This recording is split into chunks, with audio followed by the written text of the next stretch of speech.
حضرت آدم علیہ السلام نے وفات سے قبل شیش علیہ السلام سے فرمایا ہے میرے بیٹے تم میرے بعد جانشین ہو، تم تقوی اختیار کرو اور جب بھی اللہ تعالیٰ کا ذکر کرو تو اس کے ساتھ حضرت محمد صلی اللہ علیہ وسلم کا نام ضرور لو، کیونکہ میں نے ان کا نام ساق و عرش پر اس وقت لکھا ہوا دیکھا جب میں روح اور مٹی کی درمیانی حالت میں تھا۔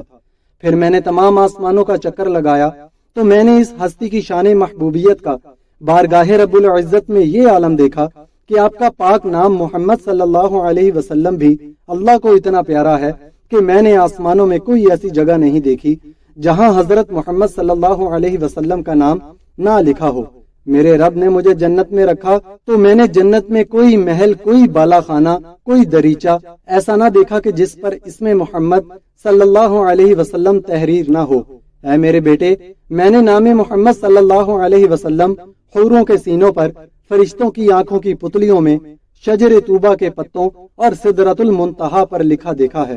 تم بھی کثرت کے ساتھ ان کا ذکر کیا کرو، کیونکہ فرشتے بھی ہر وقت ان کا ذکر کرتے رہتے ہیں۔ مورخین لکھتے ہیں کہ حضرت آدم علیہ السلام کی وفات تک ان کی اولاد اور آگے اولاد کی اولاد وغیرہ کی تعداد 4 لاکھ افراد تک پہنچ چکی تھی۔ حضرت آدم علیہ السلام کے فرزندوں کے بارے میں بہت سے دوسرے تاریخی حوادثات اور واقعات کے مانند کوئی قطعی نظریہ موجود نہیں ہے، کیونکہ قابل اعتبار تاریخی کتابوں میں حضرت آدم علیہ السلام کے فرزندوں کے نام اور تعداد کے بارے میں اختلافات پائے جاتے ہیں، یا شاید ان کے اور تاریخ کے درج اور تحریر میں آنے کے درمیان زمانہ کا طولانی فاصلہ یا ان سب کے نام اہم نہ ہونے کی وجہ سے تھا۔ قاضی ناصر الدین بیضاوی اپنی کتاب نظام تواریخ میں حضرت آدم علیہ السلام اور حوا کے فرزندوں کی تعداد کے بارے میں لکھتے ہیں، حوا جب بھی حاملہ ہوتی تھی ایک بیٹے اور ایک بیٹی کو ایک ساتھ جنم دیتی تھی، اور ہر بطن کی مادہ کو دوسرے بطن کے نر کے ساتھ بیاہ دیا جاتا تھا، یعنی ایک بطن کی مادہ کو دوسرے بطن کے نر سے شادی کر دی جاتی تھی۔ اور اس سلسلہ میں آگے لکھتے ہیں، اما حوا نے 120 بطن سے فرزندوں کو جنم دیا، اور قابیل چوتھے بطن کا بیٹا تھا۔ حابیل کے ہلاک ہونے کے 5 سال بعد ایک بطن سے آدم کا ایک بیٹا پیدا ہوا، اور اس کے ہمراہ بیٹی نہیں تھی، اور بعض روایات میں بیٹی کا بھی ذکر ملتا ہے۔ اس کا نام شیش رکھا گیا اور فرمایا وہ حابیل کے بدلے میں ایک اور مبارک بیٹا ہے اور وہ پیغمبر ہوگا۔ اس نظریہ کے مطابق حضرت آدم و حوا کے 239 فرزند تھے، اور امام ابن جریر رحمت اللہ علیہ نے اپنی تاریخ کی کتاب میں ایک قول نقل کیا ہے جس کے مطابق آدم و حوا کے ہاں 2 کر کے 40 بچے پیدا ہوئے، یعنی 20 جوڑے، اور اس کے بعد انسانوں کی تعداد میں بہت اضافہ ہوتا گیا اور وہ زمین میں بکھر گئے اور دور دور تک آباد ہونے لگے، جیسا کہ پچھلی قسط میں حضرت آدم علیہ السلام کی اولاد کے بارے میں بیان کیا گیا ہے۔ حضرت آدم علیہ السلام کی وفات کے بعد حضرت شیش ولی عہد ہوئے اور اللہ کے احکامات کو عام کرتے اور عبادت الہی میں وقت صرف کرتے۔ حضرت شیش علیہ السلام حضرت آدم کے بعد اللہ کے احکامات لوگوں کو سناتے اور انہیں اللہ کی طرف بلاتے۔ حضرت شیش کی عمر 165 سال تھی جب آپ کے ہاں ادریس علیہ السلام پیدا ہوئے، تو اس کے بعد حضرت شیش 807 سال زندہ رہے۔ ان کے اور بھی بیٹے اور بیٹیاں پیدا ہوئے۔ آپ کے بعد حضرت ادریس علیہ السلام ولی عہد اور نبی ہوئے۔ حضرت ادریس علیہ السلام سے ہی سلے ہوئے کپڑوں کے پہننے کی ابتدا ہوئی۔ اس سے پہلے لوگ جانوروں کی کھالیں پہنتے تھے۔ سب سے پہلے ہتھیار بنانے والے، ترازو اور پیمانے قائم کرنے والے اور علم و نجوم و حساب میں نظر فرمانے والے بھی آپ ہی ہیں۔ یہ سب کام آپ ہی سے شروع ہوئے۔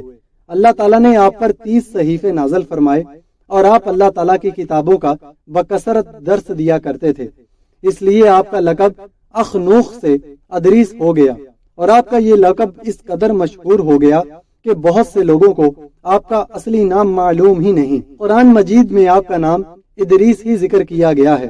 آپ کو اللہ تعالیٰ نے آسمان پر اٹھا لیا ہے۔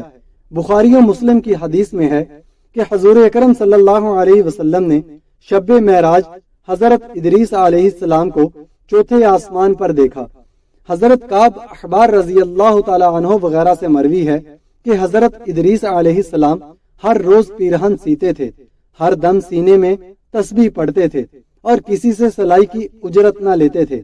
ایک دن وہ اپنے کام سے فارغ ہو کر بیٹھے تھے کہ ملک الموت اللہ تعالیٰ کی اجازت سے آدمی کی صورت میں مہمان کے طور پر رات کو حضرت ادریس علیہ السلام کے دروازے پر آ پہنچے۔ آپ حضرت صائم الدہر تھے۔ جب شام ہوتی افطار کے وقت آپ کا کھانا بہشت سے آتا، جس قدر چاہتے کھا لیتے، باقی کھانا پھر بہشت میں چلا جاتا۔ اس دن کا کھانا جب آیا تو حضرت ادریس علیہ السلام نے وہ کھانا اس مسافر کو پیش کر دیا، لیکن مسافر نے کچھ نہ کھایا اور قدم پر قدم رکھ کر عبادت کرتا رہا۔ حضرت ادریس علیہ السلام ان کا یہ حال دیکھ کر معتجب ہوئے کہ یہ کون شخص ہے۔ اگلے دن حضرت ادریس علیہ السلام نے ان سے کہا کہ اے مسافر، تم میرے ساتھ چل کر خدا کی قدرت صحرا میں جا کر دیکھو۔ تب دونوں بزرگ گھر سے میدان کی طرف نکلے، جاتے جاتے ایک گیہوں کے کھیت میں جا پہنچے۔ حضرت ملک الموت نے کہا کہ چلو چند گوشے گیہوں کے لے کر دونوں کھاتے ہیں۔ حضرت ادریس علیہ السلام نے فرمایا کہ عجب ہے، رات کو تو نے حلال کھانا نہ کھایا اور اب حرام کھانا چاہتا ہے۔ پھر وہاں سے دونوں بزرگ دوسرے باغ میں پہنچے اور وہاں بھی انگور دیکھ کر حضرت اسرائیل نے کھانے کا قصد کیا۔ حضرت ادریس علیہ السلام نے فرمایا کہ تصرف ملک غیر میں حرام ہے۔ پھر جاتے جاتے ایک بکری دیکھ کر حضرت اسرائیل نے کھانے کا ارادہ کیا۔ پھر حضرت ادریس علیہ السلام نے کہا کہ بیگانی بکری کو ذبح کر کے کھانا ممنوع ہے۔ اسی طرح 3 روز تک دونوں باہم گفتگو کرتے رہے۔ جب حضرت ادریس علیہ السلام کو لگا کہ یہ شخص بنی آدم سے معلوم نہیں ہوتا تو پھر یہ کون شخص ہے، اور فرمایا کہ خدا کے واسطے ظاہر تو کرو کہ تم کون ہو۔ مسافر بولا میں اسرائیل ہوں۔ حضرت ادریس علیہ السلام نے فرمایا کیا سب مخلوقات کی جان تم ہی قبض کرتے ہو؟ انہوں نے کہا کہ ہاں۔ حضرت ادریس علیہ السلام نے فرمایا تم شاید میری جان قبض کرنے آئے ہو۔ انہوں نے کہا نہیں، میں تو تمہارے ساتھ خوش طبعی کرنے آیا ہوں۔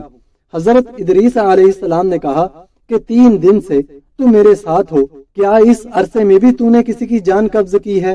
وہ بولے جان قبض کرنا ہمارے ہاتھ میں ایسا ہے جیسا تمہارے دونوں ہاتھوں کے نیچے روٹی رکھی ہوئی ہے، یعنی جس کی اجل آتی ہے اللہ پاک کے حکم سے میں ہاتھ بڑھا کر اس کی جان قبض کر لیتا ہوں۔ اور بولا اے حضرت ادریس علیہ السلام، میں چاہتا ہوں کہ تیرے ساتھ رشتہ برادری کا کروں۔ حضرت ادریس نے فرمایا کہ میں تجھ سے رشتہ برادری کا کروں گا، لیکن ایک بار موت کا مزہ چکھنا چاہتا ہوں۔ کیسا ہوتا ہے؟ تم میری روح قبض کر کے دکھاؤ۔ ملک الموت نے اس کی حکم کی تعمیل کی اور روح قبض کر کے اسی وقت آپ کی طرف لوٹا دی اور آپ زندہ ہو گئے۔ پھر آپ نے فرمایا کہ اب مجھے جہنم دکھاؤ تاکہ خوف الہی زیادہ ہو۔ چنانچہ یہ بھی کیا گیا۔ جہنم کو دیکھ کر آپ نے داروغہ جہنم سے فرمایا کہ دروازہ کھولو، میں اس دروازہ سے گزرنا چاہتا ہوں۔ چنانچہ ایسا ہی کیا گیا اور آپ اس پر سے گزرے۔ پھر آپ نے ملک الموت سے فرمایا کہ اب مجھے جنت دکھاؤ۔ وہ آپ کو جنت میں لے گئے۔ آپ دروازوں کو کھلوا کر جنت میں داخل ہوئے۔ تھوڑی دیر انتظار کرنے کے بعد ملک الموت نے کہا اب آپ اپنے مقام پر تشریف لے جائیں۔ آپ نے فرمایا کہ اب میں یہاں سے کہیں نہیں جاؤں گا۔ اللہ تعالیٰ نے فرمایا کہ کل نفس ذائقۃ الموت، تو موت کا مزہ میں چکھ ہی چکا ہوں۔ اور اللہ تعالیٰ نے یہ فرمایا ہے کہ ہر شخص کو جہنم پر گزرنا ہے، تو میں گزر چکا۔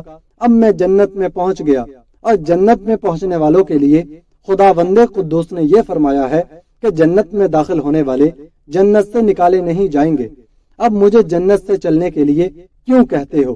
اللہ تعالیٰ نے ملک الموت کو وحی بھیجی کہ حضرت ادریس علیہ السلام نے جو کچھ کیا میرے اذن سے کیا، اور وہ میرے ہی اذن سے جنت میں داخل ہوئے، لہٰذا تم انہیں چھوڑ دو، وہ جنت ہی میں رہیں گے۔ چنانچہ حضرت ادریس علیہ السلام آسمانوں کے اوپر جنت میں ہیں اور زندہ ہیں۔ حضرت ادریس علیہ السلام کے آسمانوں پر اٹھائے جانے اور ان کو ملنے والی نعمتوں کا مختصر اور اجمالی تذکرہ قرآن مجید کی سورہ مریم میں ہے، جس کا ترجمہ یہ ہے اور کتاب میں ادریس کو یاد کرو، بے شک وہ صدیق تھا، غیب کی خبریں دیتا، اور ہم نے اسے بلند مقام پر اٹھا لیا۔ جن پر اللہ نے احسان کیا غیب کی خبریں بتانے والوں میں سے آدم کی اولاد سے۔ پارہ نمبر 16 سورہ مریم آیت نمبر 56 تا 58۔ حضرت ادریس کے آسمانوں پر جانے کے بعد چند نیک بزرگ اولیاء نے بنینو آدم کی اصلاح کا بیڑا اٹھایا، جن کے بارے میں مختلف روایات ملتی ہیں جنہیں یہاں مختصر بیان کرنے کی کوشش کی جائے گی۔ روایات میں ان کے بارے میں آتا ہے کہ وہ 5 تھے جن کے نام ود، سوا، یعوق، یغوث اور نصر تھے۔ چند ایک روایات میں ان کے بارے میں آتا ہے کہ وہ لوگ حضرت آدم علیہ السلام کے بیٹے تھے۔ کچھ روایات میں ان کے بارے میں حضرت شیش علیہ السلام کے بیٹے تھے جو بعد ان کے خدا کی طرف نازل کردہ احکامات کی تبلیغ کرتے تھے، اور کچھ روایات کے مطابق وہ بنو قابیل سے تھے جو حضرت شیش کی تبلیغ سے صاحب ایمان ہوئے تھے۔ مختصراً بیان کرتے چلیں کہ بعد انبیاء کے لوگ احکام الہی سے دور ہونے لگے اور دنیا داری، مال مویشی اور کھیتی باڑی میں مشغول ہونے لگے اور اللہ کی مقرر کردہ حدود سے نکلنے لگے، تو ان 5 اولیاء نے قوم کی ہدایت کا بیڑا اٹھایا۔ بنی نوح آدم ان سے بیزاری کا اظہار کرنے لگی اور بالآخر ایک دن ان 5 کو شہید کر دیا گیا، اور بعض روایات میں ہے کہ وہ طبعی موت مرے تھے۔